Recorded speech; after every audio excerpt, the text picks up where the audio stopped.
Goeienaand en baie welkom. Die Afrikaanse redaksie het weer eens 'n uur propvol nuus van die dag voorberei. Onder meer gesels ons met professor Andre Dievenage oor die pad vorentoe vir die Demokratiese Alliansie na afloop van sy leierskapskonferensie. Leerlingverpleegsters in Bloemfontein betoog oor onsekere toekoms en die KAK het weer eens 'n spyskaart wat in elkeen se smaak val.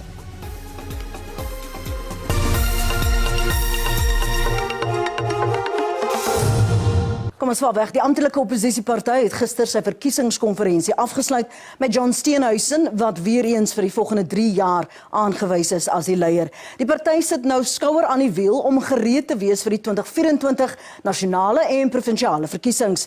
Die herverkose Steenhuisen het op Morning Live gesê dit sal die armes wees wat die grootste verloder sal wees indien die EFF en die ANC 'n koalisie vorm na die verkiesings. By the time the 2024 election rolls around, given load shedding, given the poverty and hunger, given the inflation crisis in South Africa, given the rising cost of living, I think more and more South Africans are going to walk away from the ANC and start looking at other parties that are not only talking about the solutions, but are showing South Africans where we govern that we can get things done and turn things around. We're going to end load shedding in the city of Cape Town and other DA-run municipalities. We are already stepping in to keep people safe when the national police system fails. And I think that being able to show rather than tell will inspire many more South Africans to say these guys are serious about the future. Steenhuisen sê hy hoop om met eensdenkende oppositiepartye 'n koalisie te vorm. Hy sê die DA beplan om die ANC onder die 50% te laat verswak. I see how extractive they've been on the ANC from the opposition benches, dragging them down the rabbit hole of expropriation without compensation, nationalising the Reserve Bank, prescribed assets, all of those things. And I worry that if the ANC falls below 50%, they're able to just simply form a coalition with the EFF. And I think that would be what I called doomsday for South Africa, because you will see capital flight, you will see a lack of investor confidence, and those policies, if applied, will have the same result they've had everywhere they've been applied. By example, Zimbabwe, Venezuela, Cuba, anywhere where those radical Marxist Chavez-style politics is played out, it always ends in misery, suffering and unemployment. Op kritiek dat die DA-leierskap weer eens deur wit mans gedomineer word, sê Steenhuisen sy party is die mees diverse in die land. I think that when you see the DA, I think that what you see is South Africa represented, but also people have been elected there based on their ability to do the job. It's also reflected in the DA support base, because in that same study that was released 2 weeks ago shows very clearly 32% of the DA support comes from black South Africans, 31% of it from coloured South Africans, 7% from Indian South Africans, and 30% from white South Africans. It is by far the most diverse support base, which shows that the DA is making inroads across all communities in South Africa. Welkom terug. Om meer duidelikheid te kry oor die DA en sy pad vorentoe, gesels ons nou met die politieke ontleder professor Andre Dievenage. Hy is verbonde aan die Noordwes Universiteit se Mahikeng kampus en baie dankie dat jy vanaand by ons kon aansluit, professor Dievenage. Dit lyk of die DA se moonshot pakt maar cool ontvang word onder oppositiepartye. Waar laat dit die DA-leier John Steenhuisen dan? Wel, ek dink John Steenhuisen het 'n baie suksesvolle konferensie agter die rug. Ek dink hy het goed gedoen as 'n leier.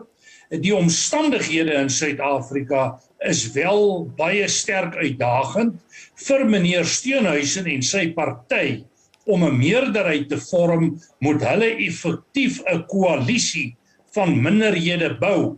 En hy het dit ook gestel dat sy nommer 1 vyand is juis die EFF, en op 'n manier moet hy veg teen die EFF en teen die ANC, en dit is 'n redelike uitdagende taak. 'n Tyd gelede het ek die voorreg gehad om met Helen Zille ook persoonlik te kon praat by 'n ander gesprek in Nelspruit, en daar het sy vir my gesê dat die uitdagings rondom koalisiepolitiek en koalisievorming in die huidige tydsgewrig is geweldig groot. Maar ek dink, soos John tereg wys, sy party het verteenwoordigende steun, dis die mees verteenwoordigende party, En indien hulle suksesvol is om die brûe te bou, dan dink ek, is daar 'n toekoms vir die party om hulle steunbasis na hoër vlakke te neem. Kom ons praat gou oor daardie steunbasis waarna jy verwys. John Steenhuisen het ook in sy onderhoud met Morning Live verwys na die 32% swart ondersteun, 31% bruin, 7% Indiërs en dan nou 30% wit ondersteuning. Dit is hoe dit tans lyk. Maar nou word dit gedomeineer daardie topstruktuur deur wit mans. Hoe gaan dit nog steeds aanklank vind as daar so min verteenwoordiging is in daardie topstruktuur, professor? Ja, kyk, kom ons moet nou 'n ander som ook hier maak in dieselfde asem. En dit is, daar was meer as 2000 afgevaardigdes. En hulle was verteenwoordigend van die spektrum. En hulle moes kies tussen kandidaate. So die mense wat daar aangewys is nie sonder meer op grond van ras of velkleur aangewys nie. Dit was die mense wat populêr was. In ander woorde, dit was die keuse van die 2000 mense.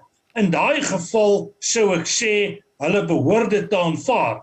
Maar ek stem saam dat die profiel van die afgevaardigdes nie akkuraat reflekteer in terme van die leierskorps nie.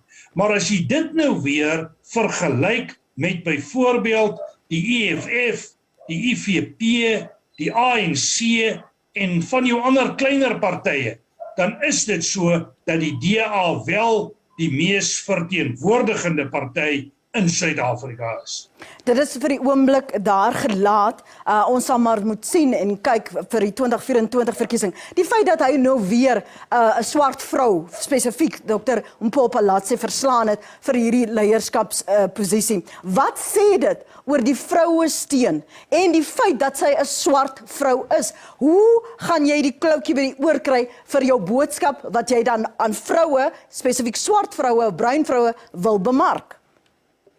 Wel, ek wil begin deur te sê, ek dink dit is 'n mite dat net, kom ons sê, wit mense in belang van swart mense of swart mense in belang van swart mense kan optree. Ek dink mens moet hier kyk na die meriete van elke kandidaat, die beleid waarvoor hulle staan, die beginsels waartoe hulle verbind. En ek moet sê, desnieteenstaande dat Dr. Mpopalatse verloor het sy 'n positiewe indruk gelaat. En sy het ook nie gesê sy verlaat die party nie. Sy het gesê sy gaan deelneem aan aktiwiteite, sy gaan verder die saak van die party bevorder. En ek dink dis geweldig belangrik. In enige organisasie kan jy nie onmiddellik toetree tot die hoogste posisie nie. Jy moet deur die rang en strukture beweeg. En ek dink hierdie was 'n belangrike toets vir Dr. Mpopalatse. Ek dink sy het 'n pad geloop en sy het die regte besluite geneem. Ek dink in die toekoms, soos meriete ook deurbeweeg, soos populariteit ook sterker inslag vind en sy meer bekend is, sal haar steun outomaties toeneem. Ek twyfel baie sterk of hier primêr 'n rassekeuse gemaak is. Ek dink wat wel so is dat John Steenhuisen geweldig sterk steun binne die DA geniet, dat hy 'n baie gewilde leier is, dat hy saam met Helen Zille die party omgedraai het na die Mmusi Maimane fiasco, as ons dit so wil stel, en ek dink dit het aan hom bepaalde krediet besorg. Maar ek dink nie, ons het die einde van Mpopalatse gesien nie. Ek dink haar toekoms lê daar en ek dink sy kan in die toekoms weer 'n baie belangrike rol speel in die DA en in die leierskapsstrukture van die DA. Jy het net nou genoem dat jy 'n gesprek met Helen Zille gehad het oor hoe moeilik dit is en hoe werkbaar dit is om binne 'n koalisie te opereer en te werk. Maar Steenhuisen sê hy hoop dat hy met enersdenkende oppositiepartye wel 'n koalisie sou kon vorm. Na wie verwys hy? Wie sou aanklank vind by die DA se politiek? Wel, ek dink as jy kyk na die DA se posisionering, dan is dit redelik in die middelgrond. Dit is gebaseer op ek sou sê, liberale en ontwikkelingsgerigte waardes, basies demokraties van aard. Nou partye wat redelik na aan daai omgewing, hoewel nie presies staan nie, is 'n party soos Action South Africa, dis 'n party soos die Vryheidsfront Plus, daar mag bepaalde brûe wees wat geslaan kan word na die IFP toe.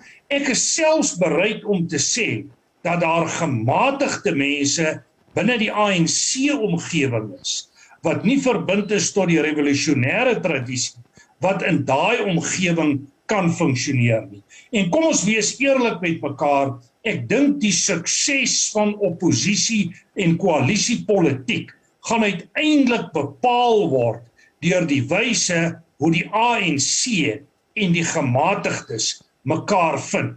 En ek dink dis die uitdaging vorentoe. Dit is die volgende belangrike politieke hekkie wat geslaan moet word.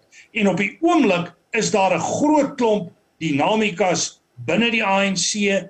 Hulle huis is nie uitgesorteer nie. Ons dink byvoorbeeld net aan die brief van Thabo Mbeki aan die ANC oor die hele Pala aangeleentheid. Ons dink nou skielik weer aan die hele Eskom dinamiek wat homself uitspeel. Ek verwag dat die politieke omgewing hom baie drasties kan rekonfigureer op pad na 2024 en na 2024 toe. En ek dink as die DA hulle reg plaas, kan hulle strategies reg wees om 'n verskil te maak. Maar ek dink die groot uitdaging gaan wees om partye van verskillende oriëntasies, verskillende denkskole by mekaar te bring en by mekaar te hou. En ek dink op die oomblik sien ons iets daarvan, die sukses daarvan in Nelson Mandela Metropool. Ons sal nou moet sien hoe Tshwane homself gaan uitspeel, maar wat vir my duidelik is dat die politiek van ons toekoms al hoe meer koalisiegerig gaan word en alle partye met inbegrip van die ANC, die DA, die EFF, Vryheidsfront Plus, die IFP, almal sal bepaalde beplanning moet doen in terme van koalisie en dus samewerking. Ter afsluiting, en ons het minder as 2 minute, professor Dievenage, jy het verwys na koalisies. John Steenhuisen het gesê, die armes sal die meeste verloor indien die ANC en die EFF byvoorbeeld tydens die verkiesing 'n koalisie sou vorm. Is dit nie maar net weer 'n vorm van bangmaak politiek nie?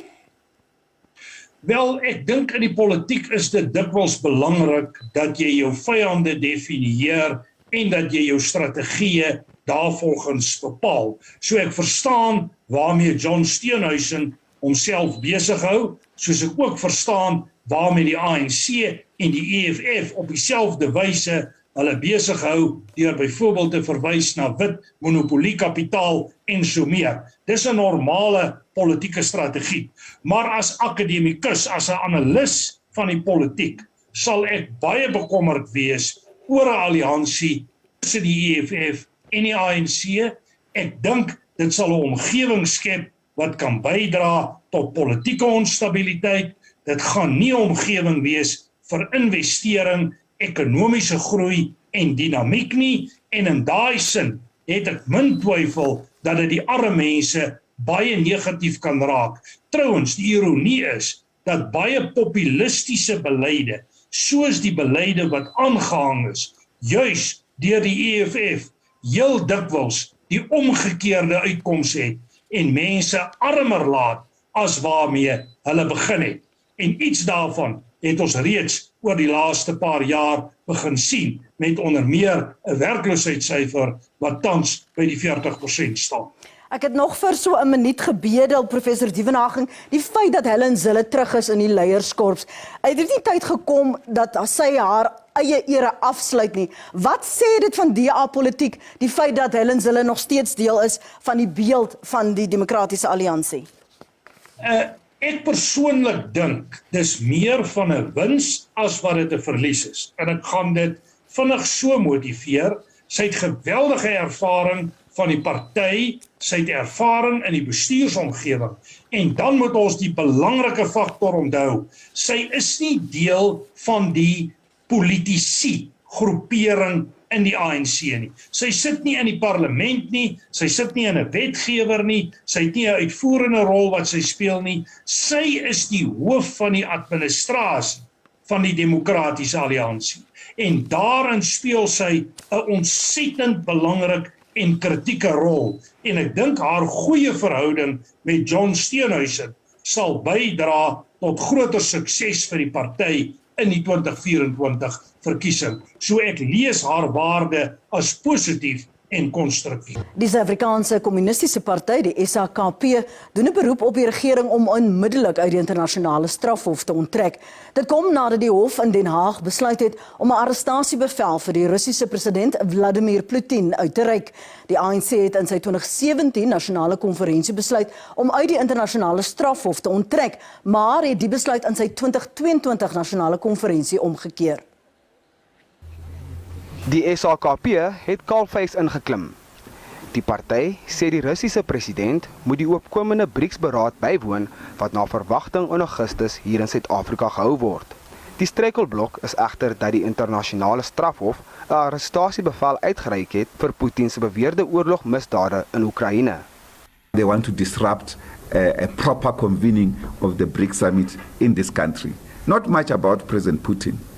They are fearing what BRICS is becoming, an alternative of this new multipolar world emerging against the unipolar world imposition by the United States and its friends in Europe. Die kommunistiese party vra dat Suid-Afrika onmiddellik uit die internasionale strafhof onttrek. We are accusing the ICC of double standards and selective justice. That's our position. And when he mentions this, a number of countries, even on your own research, where are the weapons of mass destruction which they were looking for in the Middle East? None, after they've destroyed that particular country, after thousands of people were killed. Why were they not held to account? If you look at Libya today,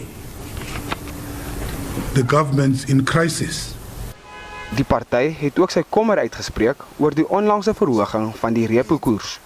Mapaila sê dit is 'n groot slag vir die werkersklas. The Augmented Central Committee was deeply concerned about the South African Reserve Bank Monetary Policy Committee's decision to increase the repo rate once more by 50 basis points in response to rising inflation levels. Die SABC beplan om ook aan die nasionale verkiesing van 2024 deel te neem. The ACC agreed to contest elections with an effective and reconfigured alliance as our preferred modality, as our posture towards the 2024 elections and beyond. In reaksie op die onlangse brief wat die voormalige president Thabo Mbeki aan adjunkpresident Paul Mashatile geskryf het, waarin hy die ANC se hantering van die Phala-Phala aangeleentheid rakende president Cyril Ramaphosa kritiseer. Hy sê die party sal binnekort die voormalige president besoek, aangesien hy glo dat Mbeki se bekommernisse opreg is. We will organize our own session with President Mbeki. We were told by the ANC Secretary General that possibly today the ANC officials will be having a discussion with President Mbeki. We will also seek our own engagement with President Mbeki. We also believe that President Mbeki has raised important issues in his letter, and that the issues that he has raised should not be dismissed. Die party beplan 'n gedenkdiens eerskomende maandag om die 3 dekades sedert sy leier Chris Hani vermoor is te herdenk. En ten slotte die Klein Karoo Nasionale Kunstefees op Oudtshoorn is terug in sy oorspronklike gedaante. Die fees wat in 2020 afgelas is weens die COVID-19 pandemie is in 2021 virtueel gehou en het vir hierdie jaar op kleiner skaal plaasgevind. Hierdie is die 27ste KAKNK en bied soos voor die pandemie weer 'n verskeidenheid teater, musiek, beeldende kuns en vermaak vir oud en jonk. Die tema hierdie jaar is die hele Ketuti en die hele fees is terug in al sy glorie. Terwyl die meeste Suid-Afrikaners hul sente moet tel in die huidige ekonomiese klimaat, het dit besoekers nie afgeskrik om kaartjies te koop nie. Natuurlijk druk die ekonomie en die mens is natuurlijk bekommerd oor, jy weet, gaan mense wil kom, kan hulle kom, en die goeie nuus is dat ons terug is by die verkope wat ons was voor COVID. So ons laaste volbloedfees was in 2019 gewees. Die fees se hoofborg vier die vennootskap se mondigwording vanjaar. This year is really the coming of age, if you think about in terms of turning 21 years.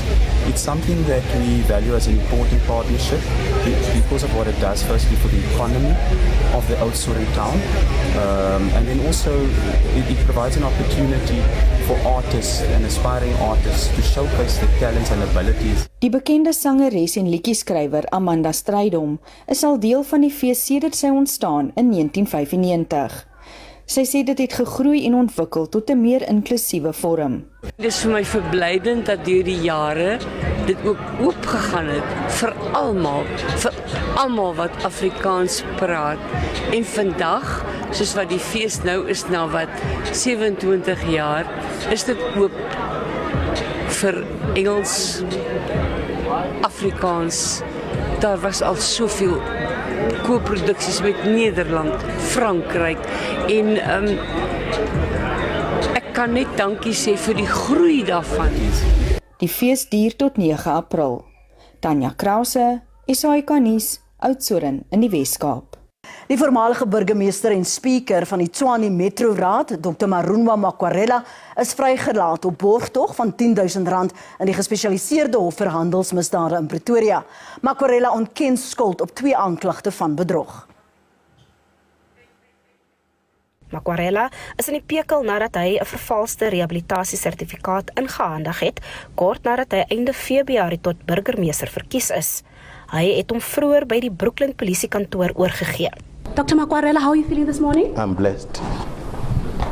Die voormalige Kaap-raadslid is in 2016 gesekwestreer en is na bewering nooit gerehabiliteer nie. 'n Ongerehabiliteerde insolvent mag nie 'n openbare ampt beklee nie. You are not a flight risk based on the fact that you stay within the jurisdiction of this court and that you are not a person that can be regarded as one that can jeopardize the proper administration of justice, including this bail system. Die eerste klag hou verband met sy versuim om sy insolventiestatus aan te meld en die tweede oor die beweerde vervalsing van sy rehabilitasiesertifikaat. You will see justice prevail. As you have said, this is a serious offence which results in people having jobs that they are not due to them because of handing in over fraudulent certificates. He has provided all the relevant and right information to the National Prosecuting Authority because he gave us the correct address. He confirmed to the court that he does not have any previous convictions. Kaap-amptenare het ook die verrigtinge bygewoon. Makwarela het uit die party bedank kort nadat hy as burgemeester bedank het. We hope that Dr. Makwarela, as he's having his day in court, will eventually be judged by what evidence is presented before the court. Die saak is tot 2 Mei uitgestel. Patricia Versaghi, SABC Nuus in Pretoria. Die Afrikaanse Inkomstediens het die afgelope finansiële jaar 'n netto-inkomste van R1,7 biljoen ingesamel. Die groeikoers van 7,9% word toegeskryf aan die deurlopende klem op die voldoening aan regulasies en prosedures. Ten spyte van verskeie ekonomiese uitdagings wat die oorlog in Oekraïne, die vloede in KwaZulu-Natal, beurtkrag en logistieke uitdagings insluit, het die geld wat vanjaar ingesamel is toegeneem. Volgens die inkomstediens het beurtkrag tog 'n verlies van sowat R60 miljard tot gevolg gehad, omdat dit sakeondernemings se winsgewendheid en groei belemmer.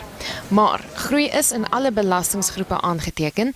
Die netto-inkomste voordat inkomstebelasting van R381 miljard uitbetaal is, was R2000 miljoen. Die grootste bydrae van 35,7% is afkomstig van persoonlike inkomstebelasting, gevolg deur belasting op toegevoegde waarde of BTW wat 25% bygedra het. Hiermee saam is 20,6% van die inkomste afkomstig van die inkomstebelasting van maatskappye en 18,7% van douane en ander belastinggroepe. Dit is ook 'n merkwaardige mylpaal, want dit is die hoogste bedrag wat SARS nog in sy geskiedenis uitbetaal het in refunds en 60 miljard meer as die vorige jaar.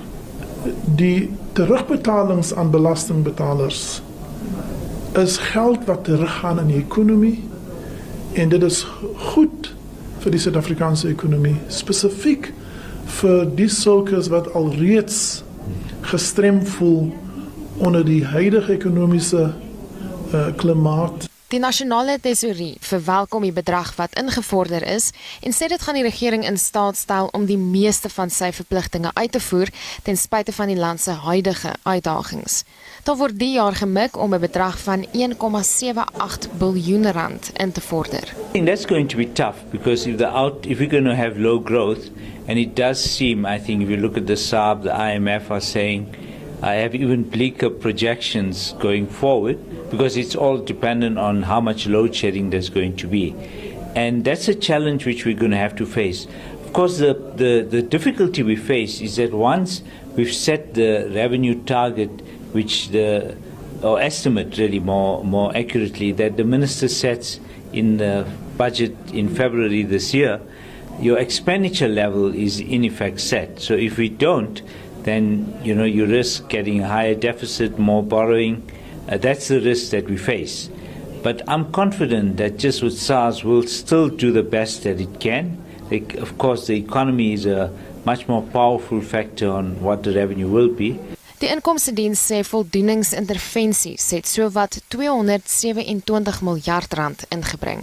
Dit sluit die invordering van belasting, as ook kriminele en slypbedrywighede en groot sake ondernemings se verklaring van voldoening in. SARS is egter bekommerd oor klein en medium sake ondernemings, waarvan slegs 60% aan die relevante voldoeningsvereistes voldoen.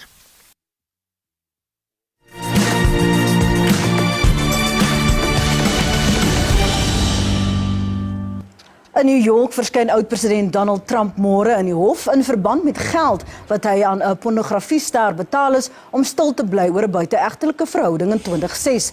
Stephanie Clifford sê Trump se destydse prokureur Michael Cohen het haar $130,000 Amerikaanse dollar betaal. Die betalings is nie onwettig in Amerika nie, maar dit word valslik in Cohen se boeke aangedui as regsfooie en dit is waar die probleem lê. Die betaling kan beskou word as die oortreding van veldtogregulasies. Trump se vingerafdrukke en foto's sal na verwagting môre geneem word en so die eerste voormalige president van die VSA word wat strafregtelik aangekla word. In Brittanje staak talle onderwysers vir 'n bo-inflasieverhoging. Brittanje se grootste onderwysvakbond sê 98% van onderwysers het die aanbod van 'n eenmalige betaling van £1,000 en 'n gemiddelde salarisverhoging van 4,5% in die volgende boekjaar verwerp. Die regering sê hoër salarisverhogings sal inflasie net vererger. Onderwysers in Wallis en Skotland se grootste onderwysvakbond het hulle stakingsaksie beëindig nadat hulle 'n betaalooreenkoms aanvaar het.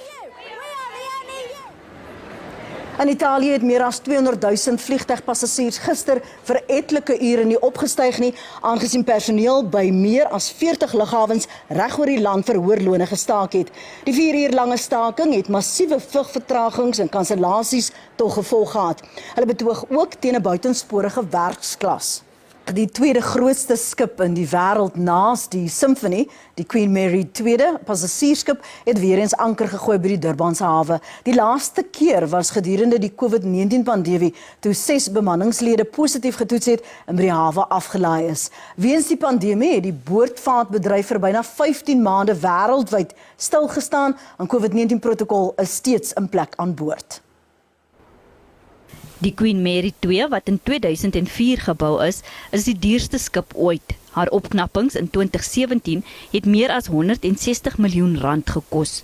Die 347 meter lange vaartuig is groter as 3 rugbyvelde en in hoogte meet sy 72 meter van kiel tot skoorsteen. Haar koms bied 'n hupstoot vir die plaaslike ekonomie. The arrival of Queen Mary II comes at a time when we are busy with the expansion project of this port where we are located today. This development is expected to be a major drawcard for cruise liners and will include also 5-star hotels, retail mall, apartments, and an African cultural center that will be embracing our culture and our heritage. Die vaartuig het 'n Zulu spies en skild as geskenk ontvang wat by haar versameling van reg oor die wêreld gevoeg sal word. Thank you for this magnificent gift on behalf of the city, which will be displayed on board the ship for the remainder of the ship's life.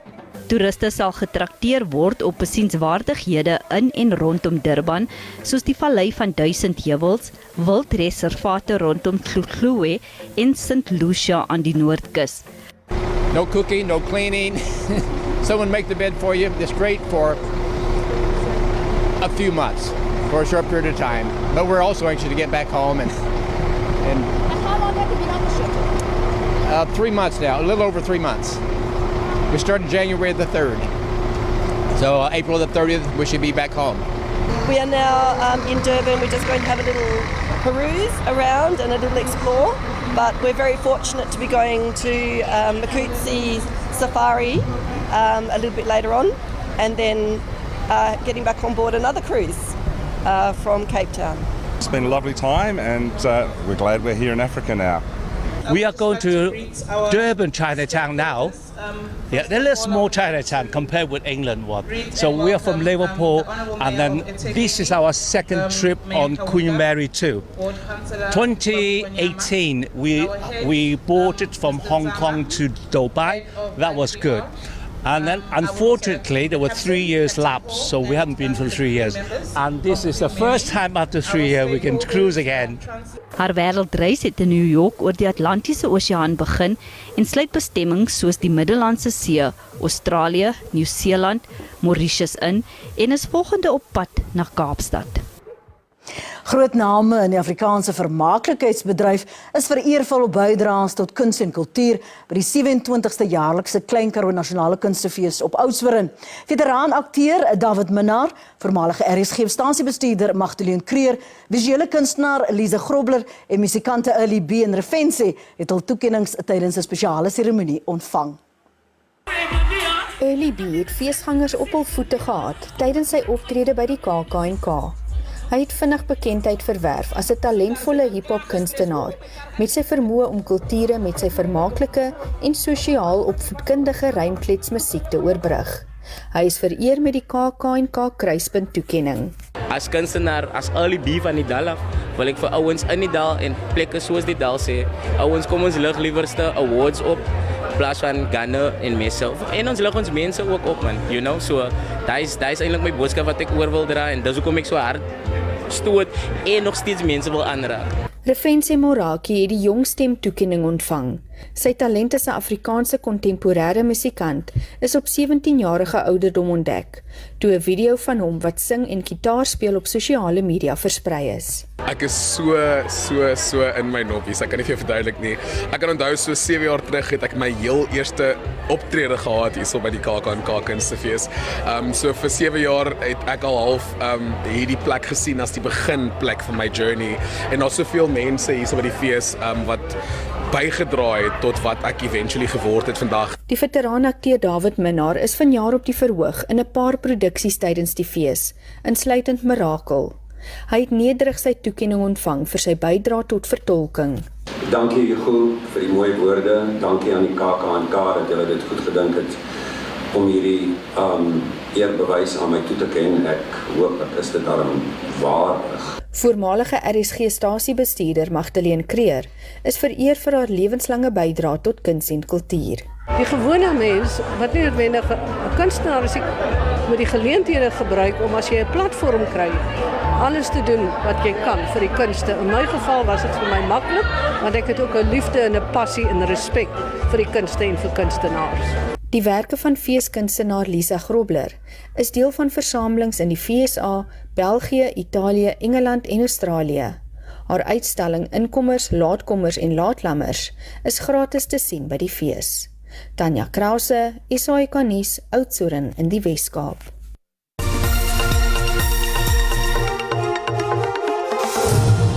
En nou 'n kort samevatting van die markaanwysers vandag. Die rand het teen die sluiting van die JSE om 5:00 vanmiddag swakker teenoor die vernaamste geldeenhede verhandel. Die JSE se indeks van alle aandele het hoër gesluit.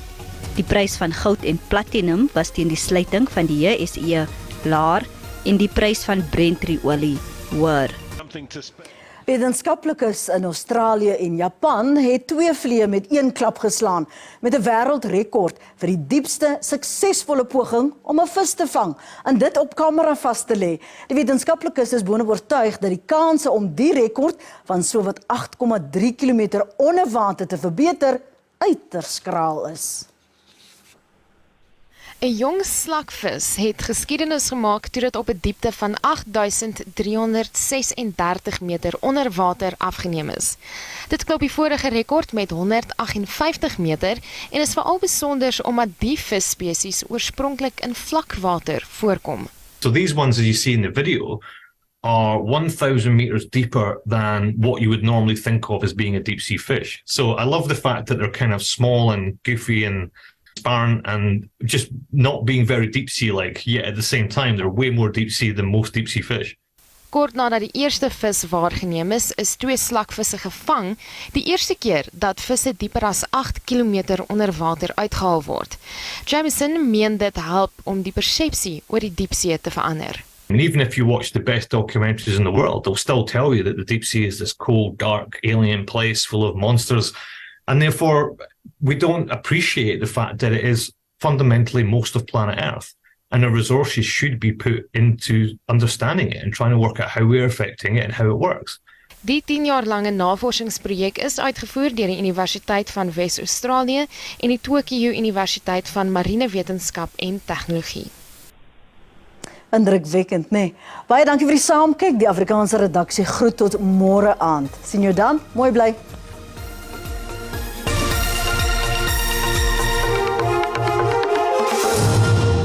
Goeienaand, welkom by die weer. Ons kyk nou na ons weervooruitsigte. Ons sien vir vannag enkele buie en donderbuie word verwag in grootste gedeeltes van die land. Andersins mooi weer in die Noord-Kaap en dan ook langs die Weskus.